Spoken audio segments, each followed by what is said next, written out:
Ibrahim Traoré escortait le corps d'un soldat lorsqu'un employé de l'aéroport tenta de l'arrêter. Ce fut une grave erreur. Le soleil se levait lentement sur Ouagadougou, la capitale du Burkina Faso. Le ciel était peint de teintes orangées et rouges, comme pour honorer le sang des héros du pays. Dans un hangar militaire silencieux de l'aéroport, un avion spécial stationné sur la piste, moteurs éteints, dans une atmosphère calme et solennelle. À l'intérieur du hangar, un cercueil recouvert du drapeau national, rouge, vert et or, reposait sur une simple estrade. Il contenait le corps du lieutenant Musa Sankara, un jeune soldat burkinabé mort lors d'une mission de paix dans le nord du pays. Son visage semblait paisible, son corps soigneusement préparé. Sa famille, vivant en France depuis plusieurs années, attendait de pouvoir lui dire adieu une dernière fois. Si vous croyez en la justice, en la foi et en ces personnes qui changent le monde depuis l'ombre, alors l'histoire d'Ibrahim Traoré est incontournable. Un leader sans luxe, sans scène, seulement du courage et une vision brûlante pour l'Afrique. Un voyage saisissant, plein de rebondissements, de révélations et d'une vérité qui a ébranlé le monde. Appuyez sur j'aime, partagez la vérité et abonnez-vous pour ne rien manquer des prochains chapitres de cette révolution.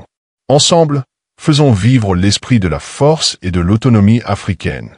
Un convoi de véhicules militaires arriva, et les soldats se mirent au garde-à-vous tandis qu'Ibrahim Traoré, président du Burkina Faso, descendait de voiture. Ce jour-là, il ne portait pas son uniforme militaire habituel. Il arborait une tenue traditionnelle de couleur sombre, symbole de respect. Son visage était grave, reflet du poids du moment.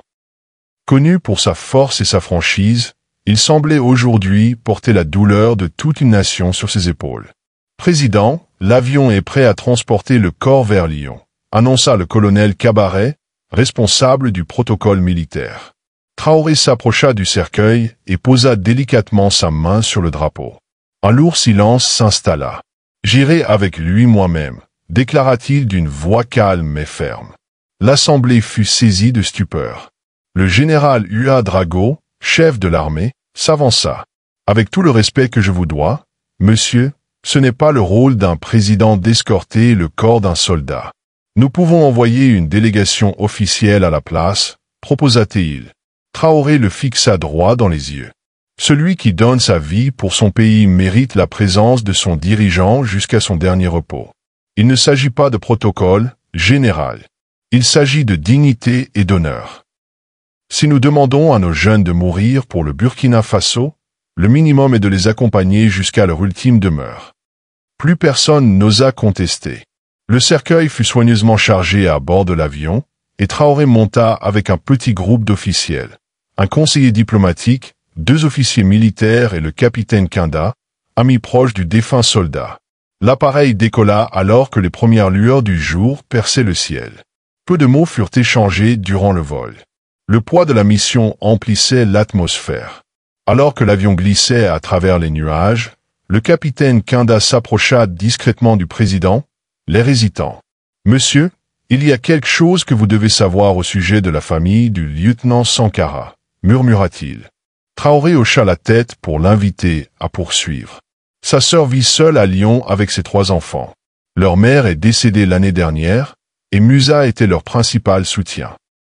Il leur envoyait presque tout son argent. Le président resta silencieux, regardant les nuages par le hublot. Après quelques instants de réflexion, il se tourna vers son conseiller diplomatique. « Je veux rencontrer sa famille moi-même, » dit-il d'une voix ferme. « Et je veux que notre ambassade en France prépare un rapport complet sur leur situation. Nous ne pouvons pas ramener Musa, mais nous pouvons honorer son sacrifice en prenant soin de ceux qu'il a laissés. » L'avion amorça sa descente vers l'aéroport de Lyon-Saint-Exupéry. À travers le hublot, Traoré aperçut le paysage français, si différent des terres rouges et sèches du Burkina Faso. Il se demanda combien de fils et filles d'Afrique reposaient dans des terres étrangères, loin de leurs ancêtres, sans personne pour honorer leur mémoire. Lorsque l'appareil toucha le sol, la mission d'honorer un héros tombé entamait un nouveau chapitre, une promesse de dignité et de respect qui transcenderait les frontières. L'avion se posa doucement sur le sol français. Ibrahim Traoré se prépara. Il ne s'agissait plus seulement de rapatrier un corps, c'était devenu un symbole puissant. Une manière de rappeler au monde que chaque vie africaine compte et que chaque sacrifice mérite respect et dignité. L'avion présidentiel burkinabé atterrit à l'aéroport de Lyon-Saint-Exupéry. Les roues touchèrent la piste en douceur, presque avec révérence, comme pour ne pas troubler le repos éternel du soldat qu'il transportait. Le ciel était gris et chargé de nuages, en harmonie avec la gravité du moment.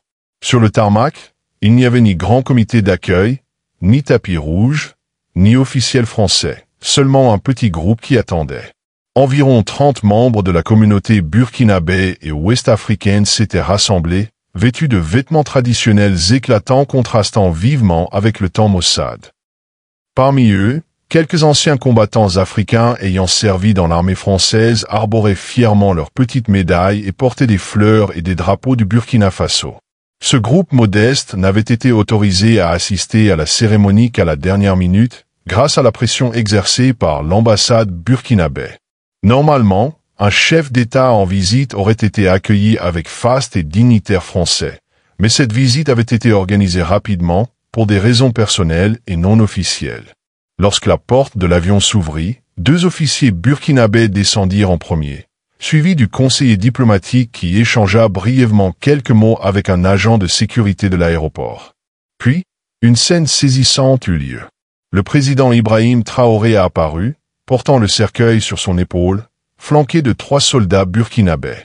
Le cercueil, enveloppé dans les couleurs nationales, vert, rouge et or, descendit lentement les marches. À ce moment-là, un employé blanc de l'aéroport, un homme d'une 50aine d'années vêtu d'un uniforme bleu, se dirigea précipitamment vers eux, visiblement contrarié. Son badge indiquait « Responsable de zone, piste sud ». « Messieurs, messieurs, que se passe-t-il ici » s'écria-t-il en agitant les bras. « Vous n'avez pas le droit de faire cela ici. Il existe des règles pour le transport des défunts. Le corps doit passer par les services mortuaires de l'aéroport. » Le conseiller diplomatique s'avança, tentant d'expliquer en français avec un fort accent. « Monsieur, il s'agit d'un cas spécial. Nous avons les autorisations nécessaires. C'est le corps d'un soldat burkinabé. » « Peu m'importe qui c'est, » l'interrompit l'employé avec impatience. « Les règles sont les règles. Vous ne pouvez pas débarquer ici et faire ce que vous voulez sur une piste internationale. » Le petit groupe portant le cercueil s'arrêta. Ibrahim Traoré, toujours à l'arrière du cercueil, observait la scène avec calme, comme étudiant chaque détail. L'employé s'approcha encore, pointant du doigt le groupe. « Qui est responsable ici ? Vous devez suivre la procédure immédiatement ou j'appelle la sécurité. » Le conseiller tenta de nouveau, sa voix marquée par la frustration. « Monsieur, nous avons l'accord de l'ambassade, et cet homme ici présent est. On ne m'a informé d'aucune disposition spéciale. » Coupa sèchement l'agent. « Et pour qui vous prenez-vous pour enfreindre ainsi les règles ?» À cet instant, Ibrahim Traoré, toujours tenant le cercueil, prit la parole. Sa voix, calme, portait une autorité naturelle qui trancha net dans l'atmosphère tendue. « Vous êtes en train de bloquer un héros qui a donné sa vie pour la paix, » déclara Traoré. L'employé, toujours inconscient du fait qu'il s'adressait au président du Burkina Faso, éclata d'un rire moqueur. « Écoutez, monsieur, ici ce n'est pas l'Afrique. Ici, nous avons des règles strictes et des procédures. Je ne fais que mon travail. » Ces paroles tombèrent comme un coup de tonnerre. Un frisson de choc parcourut le petit groupe d'Africains venus accueillir le corps. Un lourd silence s'installa, chargé du poids de l'histoire, des blessures anciennes et d'une indignation silencieuse. Un agent de sécurité, alerté par l'altercation, s'approcha. Lui non plus ne sembla pas reconnaître le président, vêtu simplement et portant le cercueil. Au milieu de cette confusion, le cercueil devint instable. Les porteurs, déstabilisés, peinèrent à maintenir l'équilibre. Un terrible instant fit craindre que le corps du lieutenant Sankara ne tombe sur le sol froid et dur, une ultime insulte à son sacrifice. Dans la petite foule, une femme africaine sortit son téléphone et commença à filmer. La tension était palpable, chacun retenait son souffle, témoin d'un moment suspendu où la dignité fragile du soldat semblait vaciller. Ce n'était plus seulement un cercueil que l'on portait, mais le poids de l'histoire, du sacrifice et de l'injustice. Une voix tremblante de colère s'éleva. Vous voyez ça? Ils empêchent un enterrement militaire africain. Voilà comment ils nous traitent, même dans la mort. D'autres téléphones se levèrent, capturant chaque seconde de la scène. Ce qui n'était au départ qu'une simple question de règlement était devenu un symbole beaucoup plus profond, l'humiliation persistante des Africains sur le sol étranger. Les soldats burkinabés restaient immobiles, disciplinés, mais leurs yeux trahissaient une douleur profonde et une colère contenue.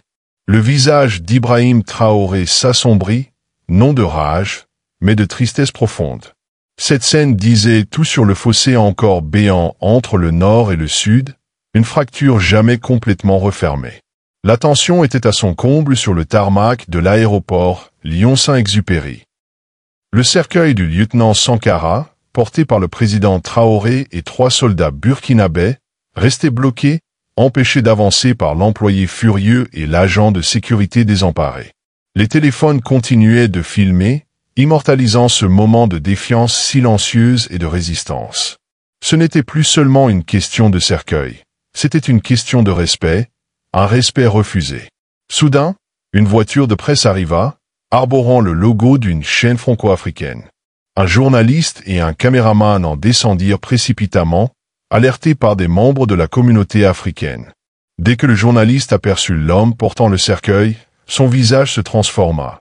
Il reconnut immédiatement la scène. « Mon Dieu !» souffla-t-il en accélérant le pas vers le groupe. D'une voix forte et claire, il s'adressa à l'agent et aux responsables de la piste. « Messieurs, réalisez-vous que vous êtes en train de bloquer un chef d'État ?» lança-t-il. Cet homme est son Excellence Ibrahim Traoré, président du Burkina Faso. L'effet fut immédiat et foudroyant. L'employé de l'aéroport, qui criait encore quelques instants plus tôt, se figea sur place. Son visage se vida de toute couleur, et ses lèvres tremblèrent sans qu'aucun mot n'en sorte. L'agent de sécurité, tout aussi abasourdi, recula d'un pas. Une vague de surprise, d'indignation et de colère parcourut la foule, tandis que des voyageurs curieux et d'autres employés de l'aéroport accouraient pour assister à la scène. Vous avez bloqué un président qui portait le cercueil d'un soldat tombé au combat, murmura quelqu'un. Quelle honte! Quel manque de respect!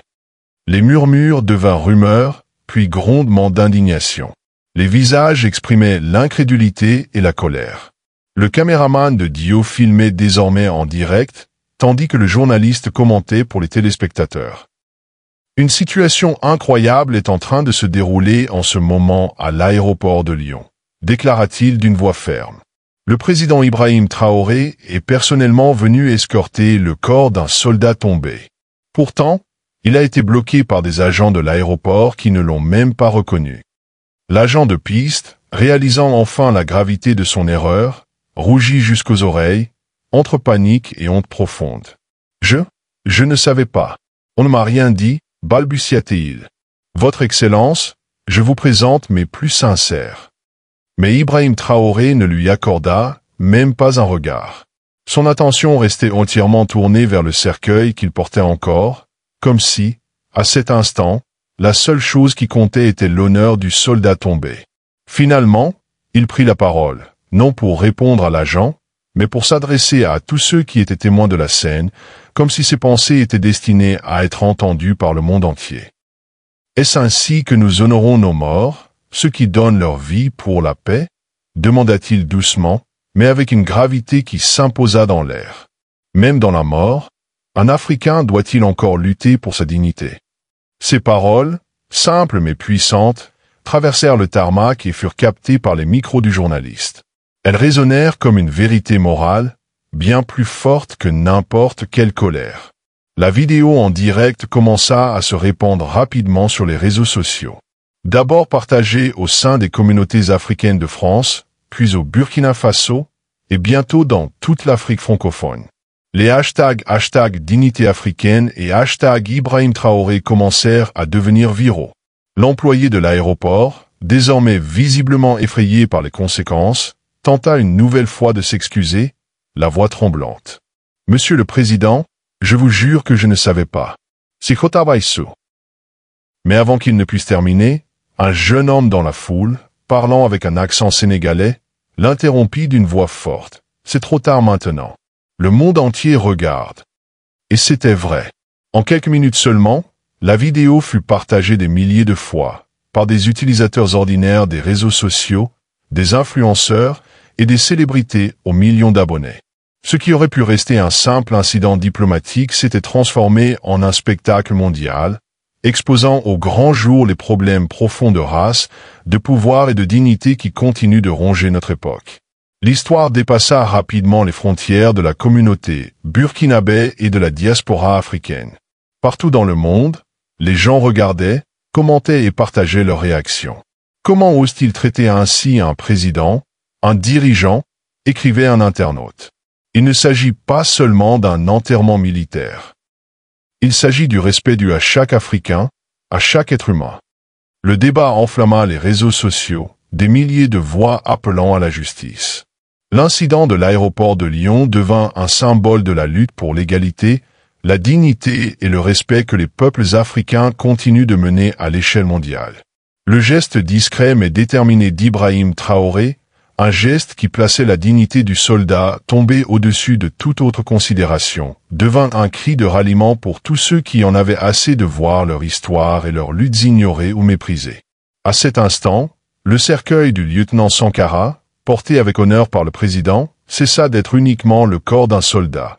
Il devint le symbole d'un combat bien plus vaste que n'importe quel individu ou événement. C'était le combat pour la dignité de tout un peuple africain, une lutte pour le respect qui transcende les frontières et défie les structures oppressives enracinées depuis trop longtemps. La scène devint le reflet d'un problème beaucoup plus profond dans les relations Nord-Sud. Alertés par la viralité de l'incident, les médias français commencèrent à dépêcher leurs équipes à l'aéroport. Un hélicoptère de presse tournait déjà dans le ciel, capturant depuis les airs l'intensité dramatique du moment. Le directeur de l'aéroport arriva en courant, flanqué de 2 agents du protocole visiblement inquiets. Vêtu élégamment mais ruisselant de sueur malgré la fraîcheur ambiante, il était essoufflé.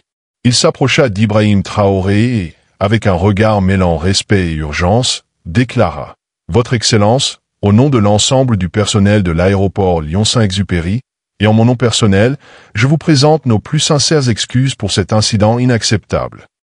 Je vous assure que des mesures seront prises immédiatement. » Ibrahim Traoré le regarda un instant, puis répondit calmement « Vous ne me devez pas d'excuses. Vous devez des excuses à ce soldat qui a donné sa vie pour la paix. Et, à travers lui, à tous les Africains qui méritent le même respect, dans la vie comme dans la mort. » Le directeur acquiesça avec force, conscient que ce moment le dépassait largement, ainsi que son institution. Une longue et douloureuse histoire venait d'être exposée, nue et incontestable. La scène sur le tarmac, qui n'était quelques minutes plus tôt qu'une confrontation humiliante, avait changé de visage. Ce qui avait été une offense venait de se transformer en un moment puissant de vérité, où la dignité reprenait sa place. Toujours aux côtés d'Ibrahim Traoré et du cercueil du lieutenant Sankara, le directeur de l'aéroport, avec un profond respect, s'inclina légèrement et dit « Votre Excellence, nous souhaitons réparer cette terrible erreur. Que pouvons-nous faire pour honorer dignement ce brave soldat ?» Ibrahim Traoré réfléchit un instant, son regard passant du directeur au cercueil, qu'il tenait toujours fermement, comme s'il refusait de lâcher son camarade tombé, même symboliquement. Enfin, il prit la parole. « La première chose à faire, dit-il, c'est de donner à ce soldat le respect qu'il mérite. Ensuite, je souhaite que vous fassiez des excuses publiques pas à moi, mais au peuple africain. Ce qui s'est passé aujourd'hui n'est pas une simple erreur. Cela révèle comment beaucoup perçoivent encore les Africains. » Le directeur, comprenant la gravité de la demande, acquiesça immédiatement. « Ce sera fait, Monsieur le Président.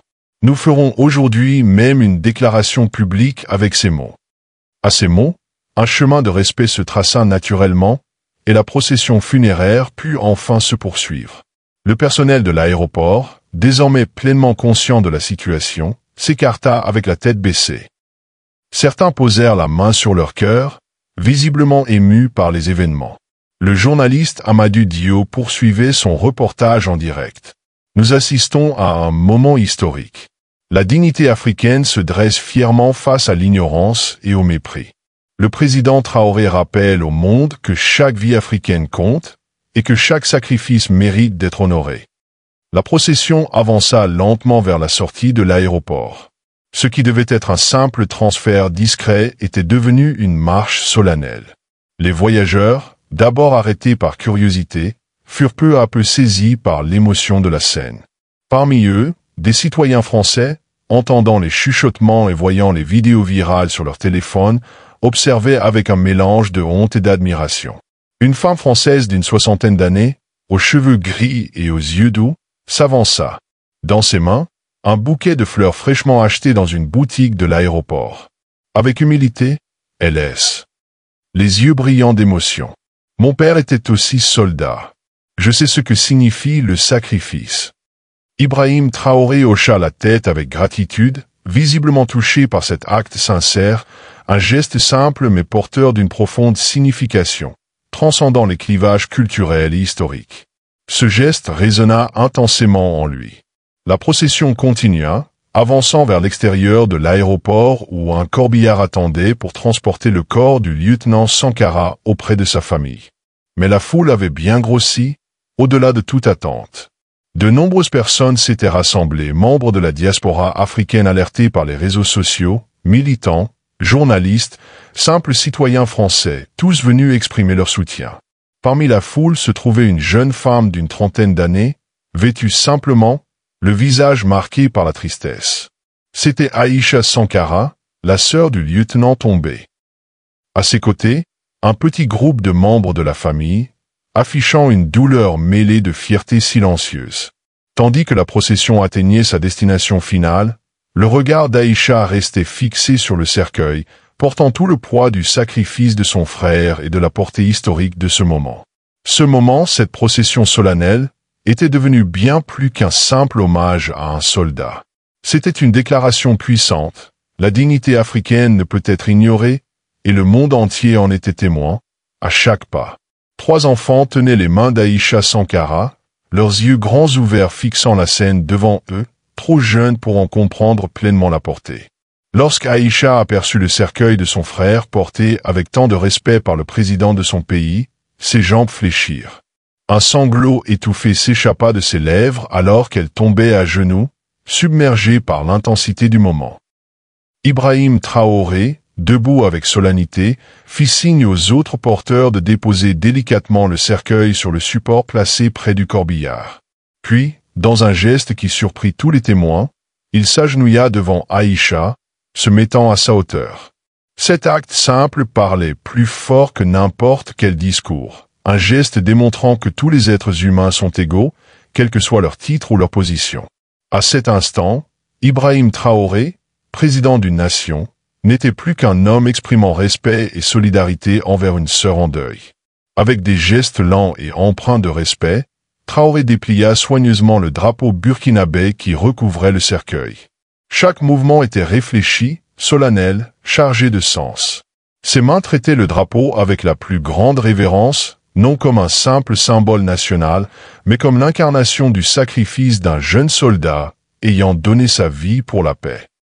Les larmes d'Aïcha coulaient librement alors qu'elle observait cette profonde démonstration de respect, non seulement envers son frère, mais envers la dignité de toute une nation. Le geste du président, agenouillé devant elle, lui rappelait que, même dans le deuil, l'héritage de son frère était honoré par la plus haute autorité du pays, avec la plus grande noblesse. Autour d'eux, la foule se tut, saisie par la force silencieuse de cette scène. Une puissante leçon d'unité, de respect et d'humanité partagée, bien au-delà des statuts ou des titres. Pour la première fois depuis la perte tragique de son frère, Aïcha ressentit, malgré la douleur, que le sacrifice de sa famille était reconnu par le monde entier. Ce moment, discret mais profond, resterait à jamais gravé dans les mémoires de ceux qui en furent témoins. Un témoignage de la puissance des gestes simples face à la tragédie.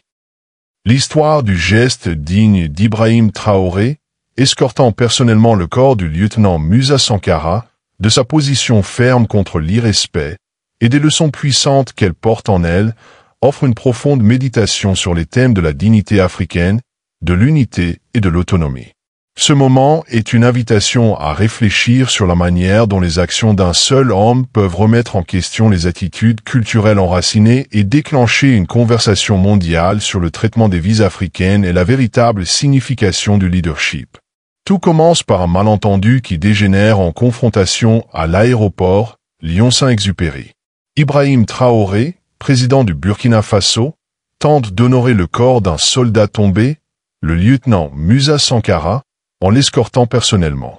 Il se heurte toutefois à un employé de l'aéroport qui, refusant de reconnaître la nature exceptionnelle de l'événement, oppose des règles et des procédures. Déconnecté de la dimension humaine de la situation. L'attitude de l'agent, empreinte de condescendance et d'ignorance, dévoile les préjugés raciaux encore profondément enracinés. Cet incident initial est significatif, car il met en lumière les problèmes systémiques qui continuent d'affecter le traitement des Africains, souvent ignorés, sous-estimés ou traités comme inférieurs, même face aux réalités du sacrifice et de la dignité. Les mots de l'agent, ici ce n'est pas l'Afrique, résument tragiquement les biais persistants, même face à la souffrance humaine la plus noble. Mais c'est la réponse d'Ibrahim Traoré qui transforme cet incident en un moment de vérité. Au lieu de céder à la colère ou d'imposer son autorité présidentielle, il répond avec calme et autorité morale. Sa réaction n'est pas tournée vers lui-même, mais vers le soldat tombé et, à travers lui, vers la dignité de tout le peuple africain. Ces paroles. Vous devez des excuses à ce soldat qui a donné sa vie pour la paix, par lui, à tous les Africains qui méritent le même respect dans la vie et dans la mort, résume l'essence de cette histoire. L'exigence de respect pour la dignité humaine, sans égard aux origines ou au statut. Au cœur de cette histoire résonne un appel profond à l'unité africaine et à l'autonomie, en particulier dans le contexte des relations internationales. Ibrahim Traoré incarne puissamment ses idéaux. Ses gestes dépassent l'hommage à un seul soldat. Il dessine une nouvelle narration pour l'Afrique. Une narration où les Africains ne sont plus relégués à la périphérie, où leurs sacrifices ne sont pas seulement reconnus, mais honorés avec toute la solennité qu'ils méritent. En insistant pour escorter personnellement le corps du soldat, Traoré affirme que les vies africaines comptent, que le peuple africain mérite le même respect que tout autre peuple. Ce geste n'est pas seulement symbolique. Il s'agit d'un acte d'affirmation, une reprise de l'agence africaine sur la scène mondiale. Il rappelle que l'Afrique n'a pas besoin de la validation occidentale pour reconnaître la valeur de ses enfants. Son attitude incarne la philosophie de l'autonomie africaine, croire en soi-même, façonner sa propre histoire et honorer ses propres héros. Ce moment souligne aussi l'unité africaine, non seulement entre les nations, mais au sein de la diaspora. La foule rassemblée à l'aéroport, composée d'Africains d'origines diverses, d'anciens combattants, de membres de la communauté burkinabé, se dressa en solidarité derrière Traoré. Leur unité fut une réponse au mépris rencontré et une affirmation silencieuse de leur dignité collective. La scène devint une démonstration puissante de ce que signifie se lever ensemble pour défendre son identité, son histoire et ses sacrifices. Ce qui rend le leadership d'Ibrahim Traoré si marquant, c'est qu'il n'a pas besoin de crier ou d'imposer son pouvoir. Sa dignité tranquille et sa détermination résolue ont suffi à transformer une humiliation publique en leçon de respect.